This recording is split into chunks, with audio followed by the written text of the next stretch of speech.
WhatsApp අපි බොහෝ වෙලාවට පාවිච්චි කරන්නේ සමාජ මාධ්‍ය කෙටි පණිවිඩ සේවාවක් විදිහට.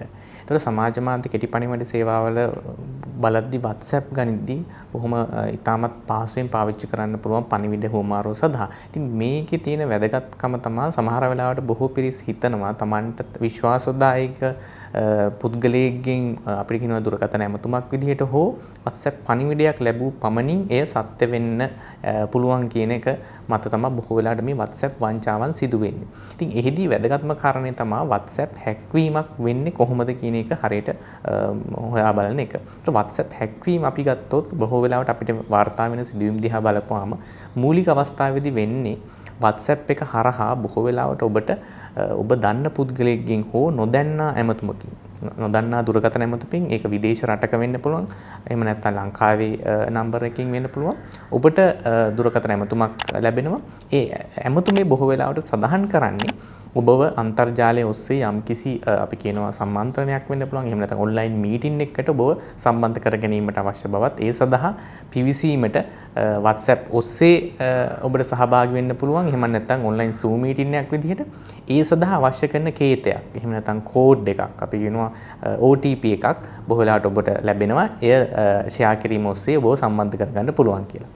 ඉතින් මෙහිදී බොහෝ වෙලාවට ඔබ අවධානයෙන් ඉන්න ඕනේ සමහරවිට මේ ඇමතුම ඔබ කරන රාජකාරිය එහෙම නැත්නම් වෘත්තියත් එක්ක සමහරට ගැටිලා යන සම්බන්ධ දෙයක් වෙන්න පුළුවන්. ඉතින් ඒ නිසා බොහෝ වෙලාවට ඔබ පෙළඹෙනවා මෙය සත්‍ය දෙයක් වෙන්න පුළුවන් කියලා. ඉතින් ඒ ඔස්සේ බොහෝ වෙලාවට ඔබ මේ WhatsApp ගිණුමට අදාළ OTP අංකය තමයි ඔබ වැරදිලා මේ ඔන්ලයින් මීටින් එකක් කියලා ෂෙයා කරන්නේ. ඉතින් ඒ දුන්න සැනින් ඔබ මේ කේතය ලබා දුන්න සැනින් ඇත්තම කිව්වොත් ඔබගේ WhatsApp ගිණුම බාහිර පාර්ශ්වයක් අතට පත් වෙනවා. ඉතින් එහිදී ඔබට සම්පූර්ණයෙන්ම ගිලිහෙනවා ඔබට තියෙන ඔබගේ WhatsApp අංකයට තියෙන WhatsApp ප්‍රවේශය ගිලිහෙනවා. ඉතින් මෙතනින් පස්සේ වෙන්නේ ඒ අදාළ පුද්ගලයා බාහිර පාර්ශවය ඔබගේ WhatsApp එකේ ඉන්න groups එහෙම නැත්නම් සමූහ එහෙම නැත්නම් contact list එකේ ඉන්න පිරිස් වෙත පණිවිඩ යවනවා. ඒ පණිවිඩවල බොහෝ වෙලාවට කියවෙන්නේ ඔබ යම්කිසි transaction එකක් එහෙම නැත්නම් මුදල් ගනුදෙනුවක් කරන්න අවශ්‍යයි. එය මේ මොහොතේ සිදු කරගන්න බැරි හින්දා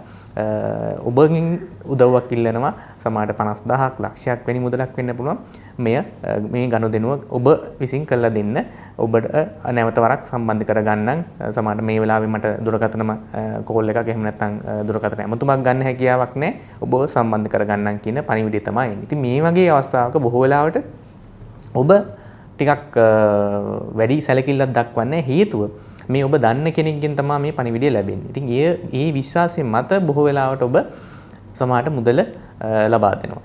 වැදගත්ම කාරණේ තමයි මේ පණිවිඩය බොහෝ වෙලාවට කියනවා මේ මොහොතේ කෝල් එකක් ගන්න එපා මට කෝල් ගන්න හැකියාවක් නැහැ මම ඔබට පැයකින් එහෙම නැත්නම් තව සුවල්ප මොහොතකින් මේ කෝල් එකක් ගන්න මට මේ මොහොතේ මෙන්න මේ ට්‍රාන්සැක්ෂන් එක සඳහා මෙන්න මේ මුදල දාන්න කියන පණිවිඩය. ඉතින් මේ විශ්වාසය මත බොහෝ වෙලාවට ඔබට මේ පණිවිඩය ලැබුණාට පස්සේ ඔබ සල්ලි දානවා. ඉතින් අවස්ථා කීපයක් තියෙන්න පුළුවන්. එකක් අර මං කිව්වා වගේ WhatsApp දුරකථන ඇමතුමක් විදිහට හෝ පණිවිඩයක් ලෙස ඔබව අන්තර්ජාලය ඔස්සේ මීටින් එකකට සම්බන්ධනයකට සම්බන්ධ කර ගැනීම මුවාවේ මුල් අවස්ථාවේ ඔබගේ කේතය එහෙම නැත්නම් කෝඩ් එක අරගෙන WhatsApp ගිණුම හැක්වීම ඒත් එක්කම ඔබට ලැබෙන්න පුළුවන් සමහරට පණිවිඩය ඔබ දන්න මිතුරෙක්ගෙන් යම් කිසි මුදලක් ඉල්ල. ඉතින් මේ අවස්ථා දෙකම ගැන ඉතාමත් විමසිලිමත් වෙන්න ඕනේ WhatsApp පරිහරණයේදී.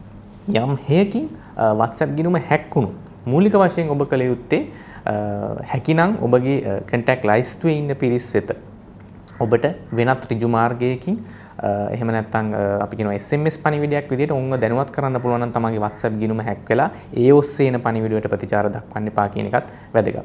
යම් හේකින් ඔබට ලැබුණොත් පණිවිඩයක් මුදල් අවශ්‍යතාවයක් කියලා ඔබ අනිවාර්යයෙන්ම ඍජු දුරකථන ඇමතුමක් ලබා දීලා ඒ පුද්ගලයාව සම්බන්ධ කර ගැනීම ඉතා වැදගත් වෙනවා. ඉතින් මේ අවස්ථා දෙකම ඔබ කල්පනාකාරී වෙන්න ඕනේ.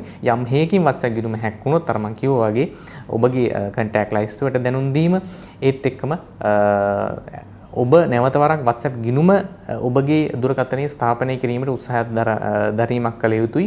බොහෝ අවස්ථාවල මේ අපහසු වෙන්න පුළුවන් තාක්ෂණික කාරණා මත. ඉතින් එවැනි අවස්ථාවක ශ්‍රී ලංකා පරිගණක හදිසි ප්‍රතිචාර සංසදය සම්බන්ධ කර ගන්න පුළුවන්. ඒ සම්බන්ධයෙන් තාක්ෂණික සහයෝගය ලබා ගන්න.